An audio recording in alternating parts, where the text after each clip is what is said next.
Hello everyone, welcome back to my channel that is English field. Friends, ये poem है William Wordsworth की Peel castle. और इसे आज हम लाइन बाय लाइन स्टडी करेंगे। बहुत ही इम्पॉर्टेंट है। अगर हम TGT, PGT, D triple SB या फिर कोई भी जिसमें लिटरेचर आती हो तो उस पॉइंट ऑफ व्यू से काफ़ी इम्पॉर्टेंट है।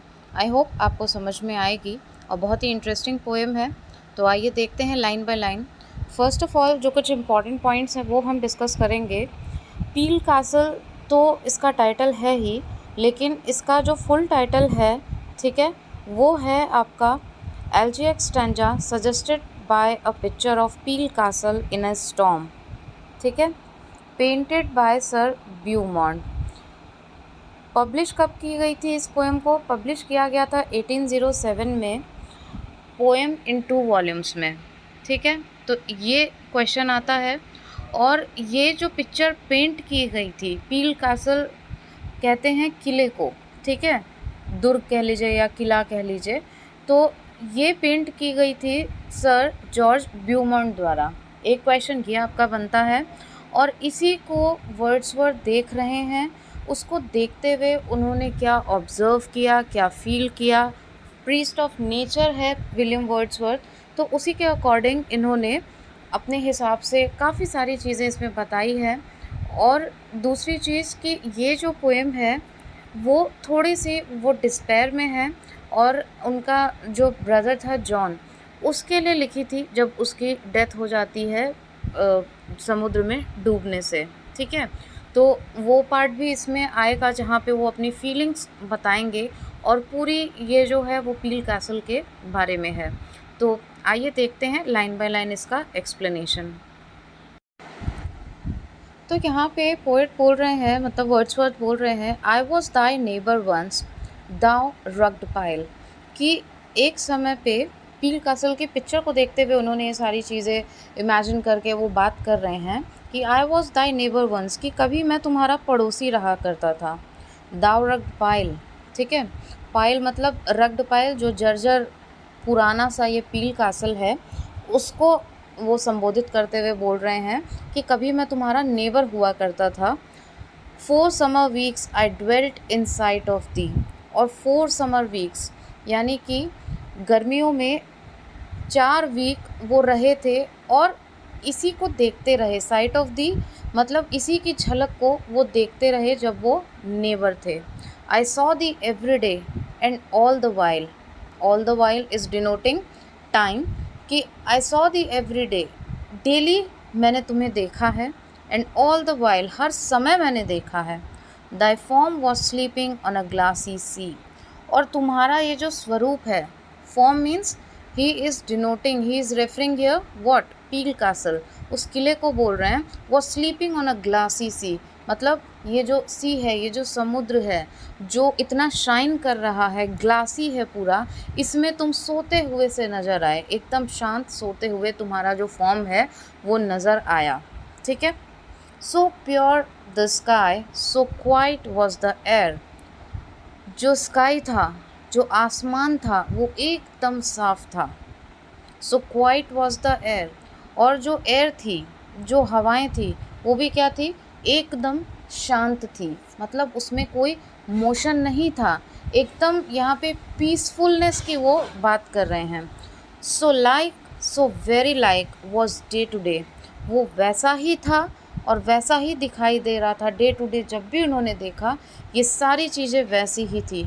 Whenever I looked, thy image still was there, और जब भी मैंने देखा, whenever I looked, thy image, किसकी इमेज को, पील कैसल की इमेज को, still was there, और वो वहाँ पे वैसी ही थी, मतलब ये नहीं है कि उसमें कोई चेंज हो गया या वो वहाँ से हट गई।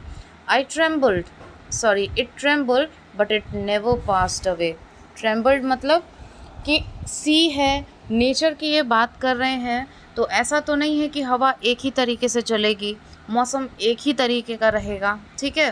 तो इट ट्रेम्बल्ड, कभी कभी वेव्स देखते हैं आप, थोड़ी बहुत हिलती हैं, ऊपर नीचे लहरें होती हैं, लेकिन इट नेवर पास्ड अवे, लेकिन ऐसा कभी नहीं हुआ कि पील कैसल की जो इमेज है वो वहाँ से अचानक से ही क्या हो जाए, गायब हो जाए, ऐसा कभी नहीं हुआ। It was still there.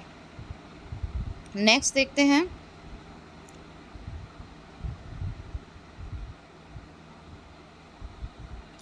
How perfect was the calm, it seemed no sleep.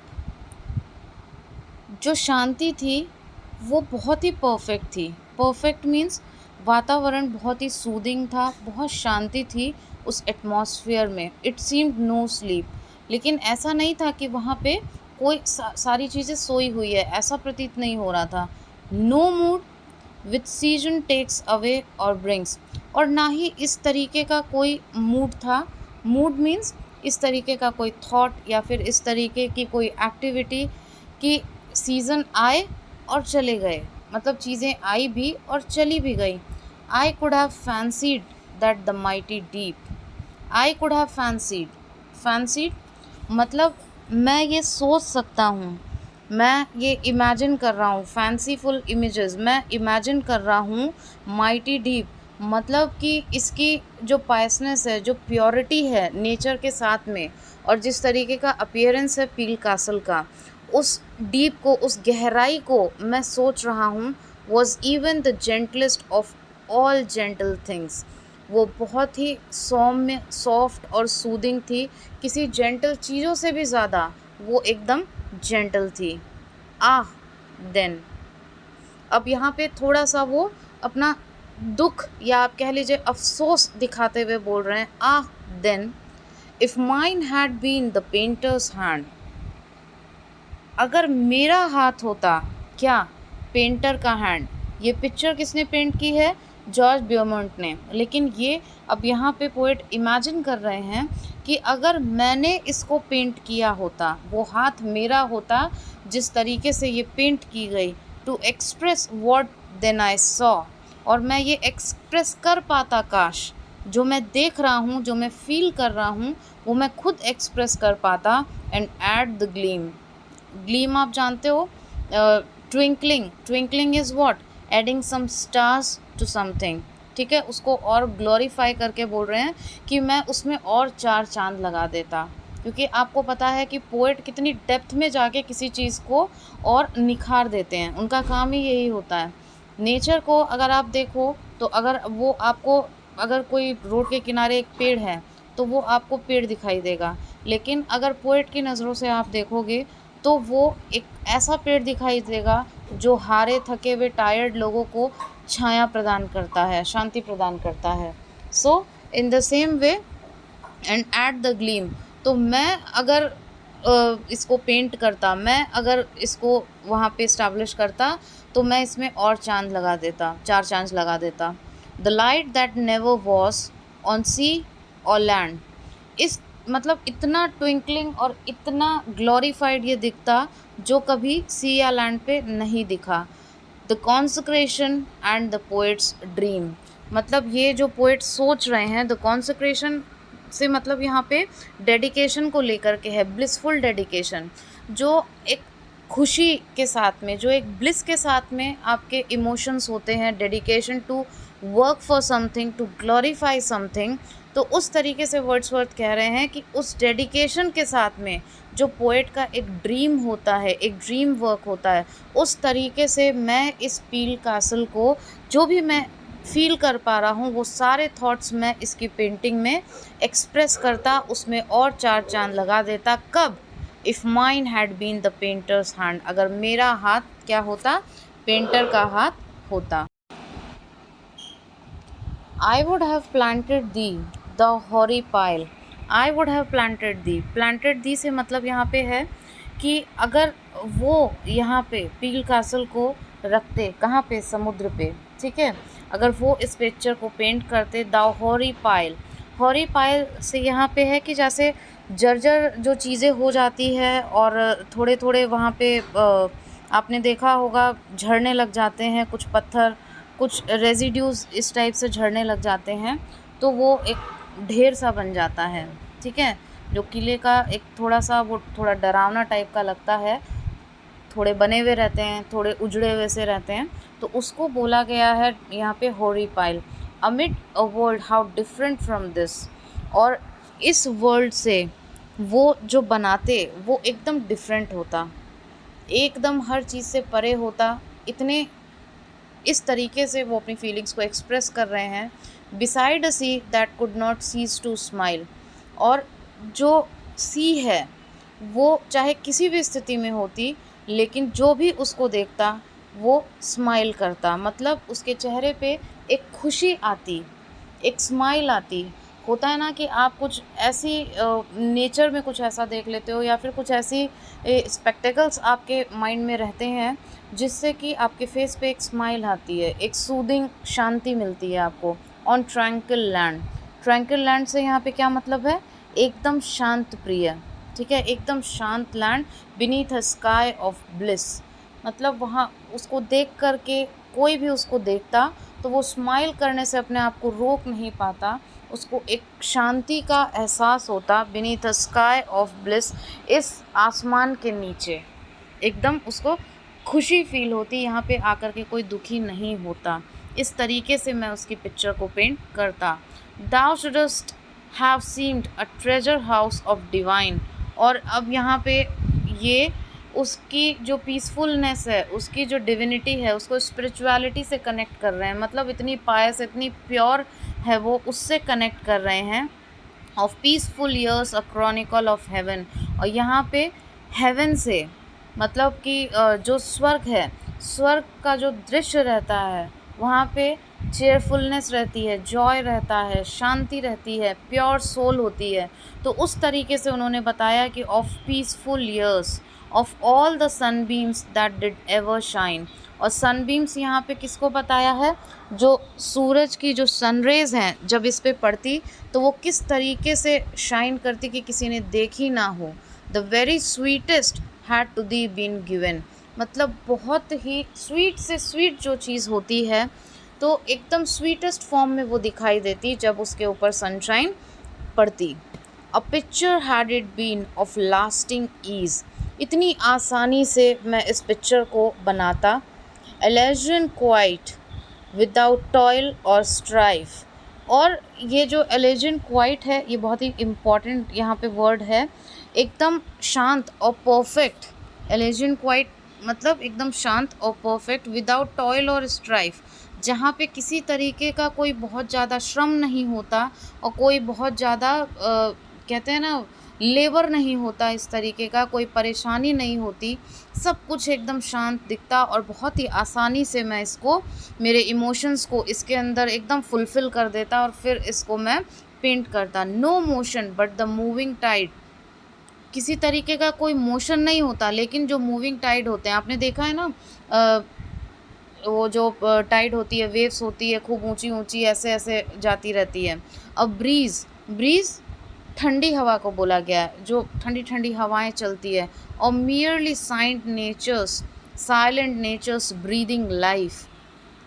और यहाँ पे कोई, वैसे तो कोई लाइफ नहीं है, ऐसा नहीं है कि कोई लाइफ हमें यहाँ पे दिख रही है, कोई ह्यूमन बीइंग रह रहे हैं, लेकिन नेचर की जो ब्रीदिंग लाइफ है, नेचर में भी बहुत सारी चीज़ें हैं जो ब्रीथ करती हैं जो हमें दिखाई नहीं देती। बहुत सारे ऐसे टाइनी क्रिएचर्स होते हैं, बहुत सारे ऐसे एनिमल्स होते हैं, दे एग्जिस्ट, बट वो ऐसा नहीं है कि हमारा उनसे डायरेक्टली एनकाउंटर होता हो, वो कहीं ना कहीं रहते ज़रूर हैं नेचर में, नेचर की गोद में। तो वो सब एकदम उस शांति में, वो ब्रीदिंग लाइफ जो है नेचर की, उसको और भी ज़्यादा ग्लोरीफाई कर देता, उनको और स्वच्छ वातावरण देता और शांति देता। तो वो एटमॉस्फेयर पूरा कैसा होता?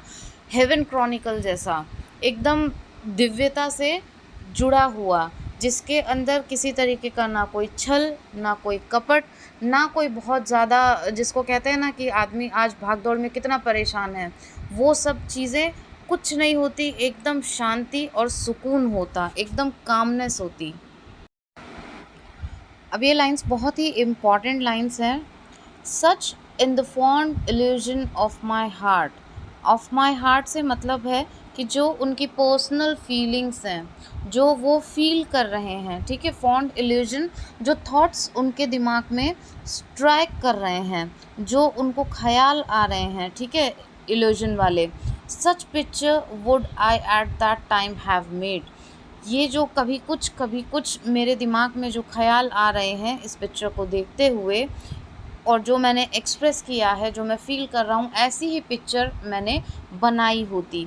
And seen the soul of truth in every part, और उसका जो भी पार्ट, क्योंकि पोइट हर एक मिनिएचर में गहराई खोजते हैं, वो मिनिएचर से उसको कुछ और ही बना देते हैं, राइट। उनके सोचने का, उनका थॉट प्रोसेस एकदम डिफरेंट होता है। सेम इज़ वर्ड्सवर्थ, इसीलिए उनको वर्शिप ऑफ नेचर बोला जाता है, worshipper of nature. So and seen the soul of truth in every part, और जो सच्चाई, जो आत्मा एक ऐसी होती है, कई लोगों को देखा होगा आपने कि उनके फेशियल एक्सप्रेशन से ही पता चलता है they are very innocent and pure soul. जैसे आप बच्चों को देखिए, कितने इनोसेंट और प्योर सोल होते हैं, उन्हें बाहरी मटेरियलिस्टिक वर्ल्ड से कोई मतलब नहीं होता।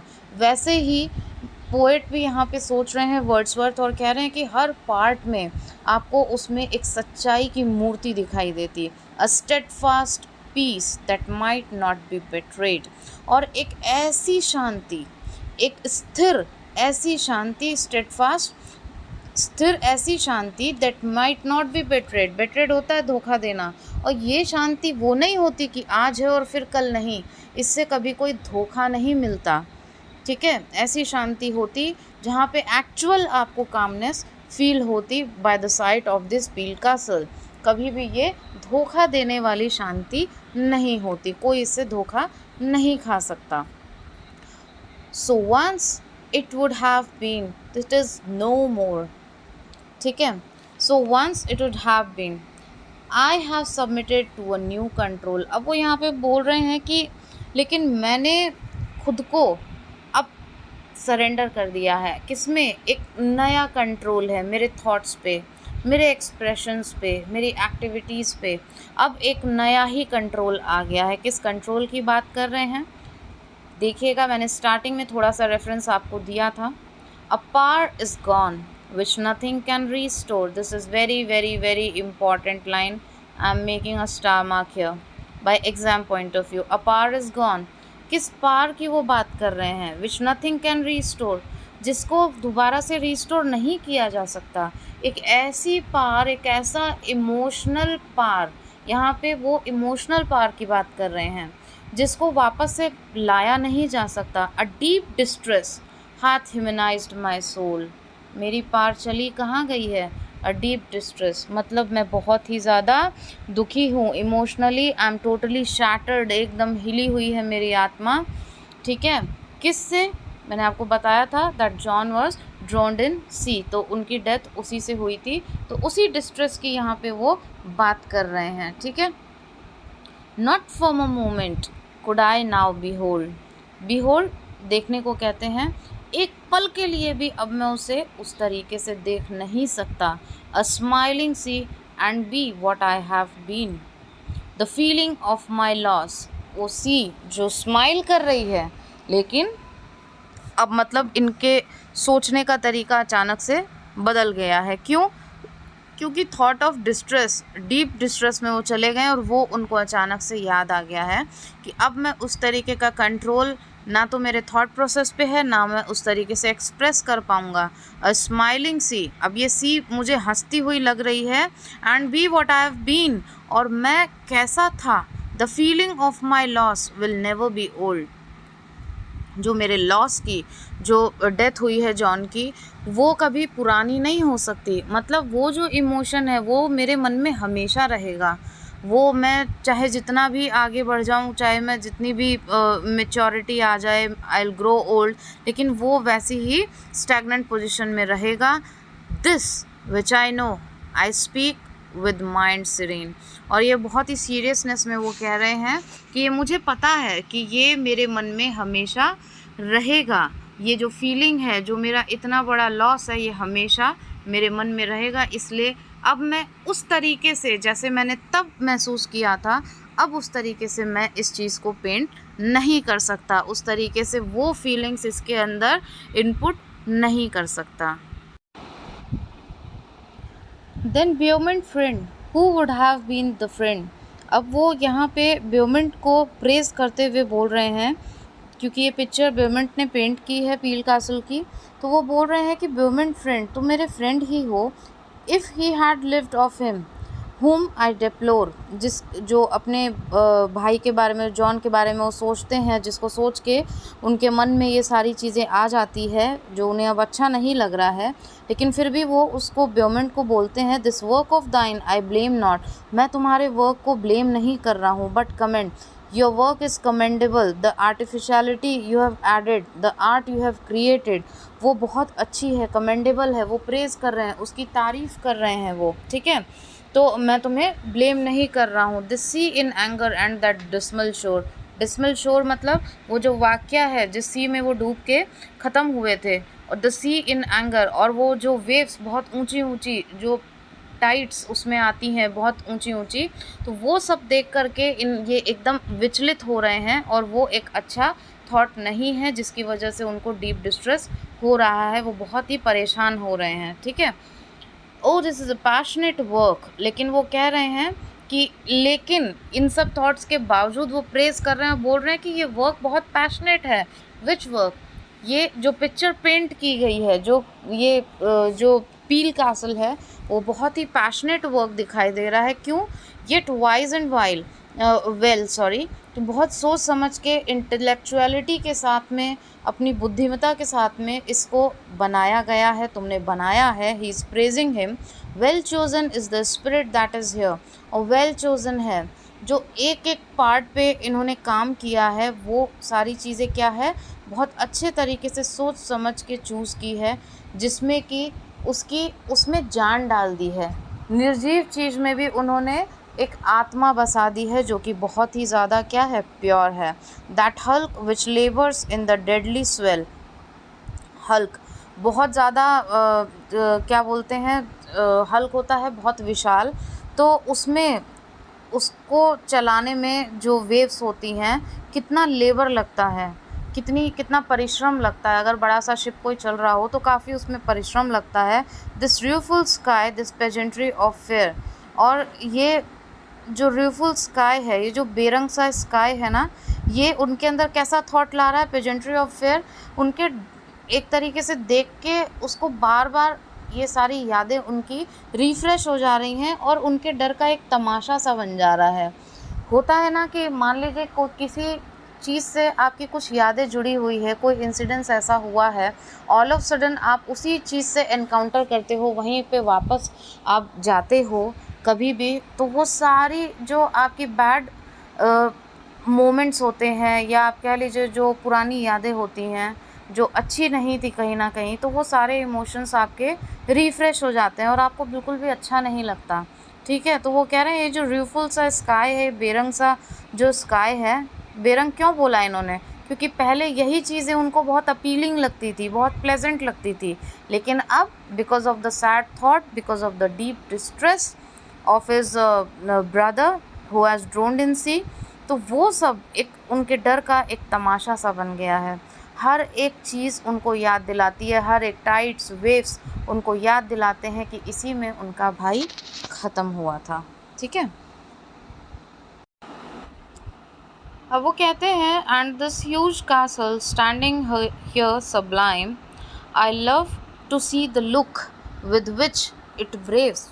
अब उनके थॉट्स एकदम चेंज हो रहे हैं, कभी कुछ वो बता रहे हैं, क्योंकि वो पोएट हैं, नेचर पोएट हैं, तो वो चीज़ें वो फिर भी बता रहे हैं इसमें कि कैसा उनको फील हो रहा है, डिस्ट्रेस में है, लेकिन फिर भी जो चीज़ें उनको अफेक्ट कर रही हैं, उन चीज़ों के बारे में वो बता रहे हैं कि ये जो ह्यूज कासल है, जो आराम से खड़ा है, इतनी कठिनाइयों के बाद, वेव्स के बाद भी यहाँ पे खड़ा है, I love to see the look with which it braves, और जिस ब्रेवरी के साथ में ये खड़ा है, कोई भी उसको हिला नहीं पा रहा है, ठीक है। वो जो इसकी अपीलिंग इमेज है, वो वैसी की वैसी ही है, जैसा कि आपने स्टार्टिंग स्टैंजाज में देखा कि उन्होंने बताया था कि वो एकदम वैसी ही है, कभी इट नेवर पास्ड अवे, तो वो बहुत अच्छा लग रहा है उनको। Seized in the unfeeling armour of old time, armour क्या होता है, आर्मर ऑफ ओल्ड टाइम मतलब पत्थरों का एक तरीके से इसने एक कवच पहना हुआ है। Armour is referring here for कवच, काइंड ऑफ कवच, ठीक है। Unfeeling armour of old time, the lightning, the fierce wind, the trampling waves. Trampling waves मतलब जो ऊंची नीची लहरें हैं, इतनी कितनी उथल पुथल मचती है समुद्र में, जब फियर्स विंड जो हवाएं डराती है तो एक तरीके से हर चीज़ शैटर हो जाती है। द लाइटनिंग, और जब बिजली चमकती है, वो लाइटनिंग, वो फियर्स विंड, वो डरावनी हवाएं, जो तूफ़ान वाली हवा होती है वो प्लेजेंट तो नहीं होती ना कि उसमें आप आराम से खड़े रहें, तो उस वजह से जो वेव्स उठती हैं, उन सारी चीज़ों के अंदर ये पत्थरों का कवच पहने हुए इस ब्रेवरी के साथ यहाँ पे खड़ा है, तो वो मुझे देखना बहुत, I love to see the look, मुझे बहुत अच्छा लग रहा है। Farewell farewell the heart that lives alone. अब ये फेयरवेल फेयरवेल मतलब अब ये जाने की बात कर रहे हैं, we are coming to an end. The heart that lives alone, कि ये जो दिल है अकेला है। अकेला क्यों? क्योंकि वो इमोशन उनके हार्ट को, उनके थॉट्स को, उनकी लाइफ को अकेला बना दे रहे हैं। जो इमोशन कौन सा? Deep distress of his brother. Housed in a dream, a distance from the kind, such happiness wherever it be known is to be pitied, for is surely blind। अब वो बोलते हैं कि ये जो हैप्पीनेस है, अब तो इस पे मुझे क्या है, wherever it be known, मुझे एक तरीके से इस पे दया आती है। और housed in a dream, a distance from the kind, जो सपने में जिस तरीके से ये सारी चीज़ें उनको आती है, ये थॉट्स आते हैं, तो काइंडनेस से और एक अपीलिंग थॉट से वो काफ़ी दूर हैं। उस टाइप की हैप्पीनेस कभी थी, अब तो उनको इन सारी चीज़ों पे दया आती है, खुद के थॉट्स पे, खुद पे भी दया आती है। क्यों? क्योंकि his heart is now alone. तो श्योरली इन सब चीज़ों को देखने के लिए अब उनकी आंखें क्या हैं? अंधी हैं। अंधी से उनका मतलब है कि अब वो उस तरीके से नहीं देख पाएंगे। अब वो उस तरीके से, चीज़ें वही है, चेंज कुछ भी नहीं हुआ, लेकिन उनके देखने का नज़रिया बदल गया है। अब वही वेव्स, वही सी उनको किसी और चीज़ की याद दिलाती है। But welcome fortitude and patient cheer, लेकिन फिर भी एक हौसले के साथ वो बोलते हैं कि वेलकम फॉर्टिट्यूड, करेज, जो करेज है, जो ब्रेवरी है, उसको वो वेलकम करते हैं। और जो धैर्य है, पेशेंट चेयर, जो धैर्य है किसका? पील कासल का। जिस चेयरफुलनेस के साथ आज भी वो खड़ा है, उसको वो सल्यूट करते हैं और वेलकम करते हैं। And frequent sights of what is to be borne, और जो अलग अलग तरीके की जो साइट्स वहाँ पे आ रही है, जो नेचर चेंज होता है। देखिए नेचर में कभी सीजन्स आते हैं, कभी कुछ आता है, कभी कुछ आता है, तो वो चीज़ें देखकर वो आज भी वहाँ पे इस तरीके से है वो पील कासल, जैसे कि आज ही उसकी पैदाइश हुई हो। सच साइट्स और worse as are before me here, not without hope we suffer and we mourn. अब इन लाइंस में वो ये बताना चाहते हैं कि एक होप रहती है हमें, ठीक है। द साइट्स ऑफ वर्स, कभी कभी ये जो साइट्स हैं, जो ये नज़ारे हैं, वो बहुत ही ख़राब भी होते हैं और बहुत ही कभी अच्छे भी लगते हैं, ठीक है। आज से पहले मुझे यही साइट्स बहुत अपीलिंग लगती थी, अब वही मुझे बहुत वर्स लगती हैं। Not without hope we suffer and we mourn, लेकिन ज़िंदगी की एक सच्चाई से वो रूबरू हो गए। ज़िंदगी की एक सच्चाई उनको यहाँ पे समझ में आई इसके बाद में, कि ना हमारी लाइफ में कोई होप होगी और ना ही हम सफ़र करेंगे, और ना ही फिर उसके ऊपर हम मौन करेंगे, मतलब विलाप करेंगे, दुख जताएंगे। जितना ज़्यादा हम होप से जुड़े रहेंगे, उतनी ही हमारी एक होता है ना कि नहीं, मुझे आशा है मेरा ये काम हो जाएगा, तो अगर फिर वो नहीं होता है तो हमारी सफरिंग स्टार्ट हो जाती है, हमारे माइंड में बहुत सारे थॉट्स आने लग जाते हैं, और उसके बाद में हम उसके ऊपर विलाप भी करने लग जाते हैं, एक दुख जताते हैं ना, अरे ये हो जाता तो बहुत अच्छा होता। तो ये कनेक्शन किससे है? मटेरियलिस्टिक वर्ल्ड से कनेक्ट करके बता रहे हैं कि जो डिस्ट्रेस है उनके मन में, जो इमोशंस हैं, तो ये जो उनकी सफरिंग है, जो आज वो नहीं देख पा रहे हैं पील कासल को उस तरीके से, वो सी की वेव्स, वो सारी चीज़ें उनको इतनी अपीलिंग नहीं लग रही है। आज उनकी बॉडी जो अंडर कंट्रोल है एक सैड इमोशन के साथ में, तो वो सारी चीज़ें क्यों आ रही है? क्योंकि कहीं ना कहीं उन्हें होप है, होप थी कि उनका भाई जो जॉन है वो ज़िंदा रहता, ये सब नहीं हुआ होता और इसी वजह से उनकी ये सारी सफ़रिंग है और इसी वजह से वो यहाँ पे मॉर्न भी कर रहे हैं। वो सारी चीज़ें अब उनको कहीं न कहीं वर्स लग रही हैं। तो इसीलिए उन्होंने बीच के स्टैंजाज़ में इसको स्पिरिचुअलिटी से भी कनेक्ट किया, फिर डिविनिटी से कनेक्ट किया, फिर उन्होंने ब्योमॉन्ट को प्रेज़ भी किया।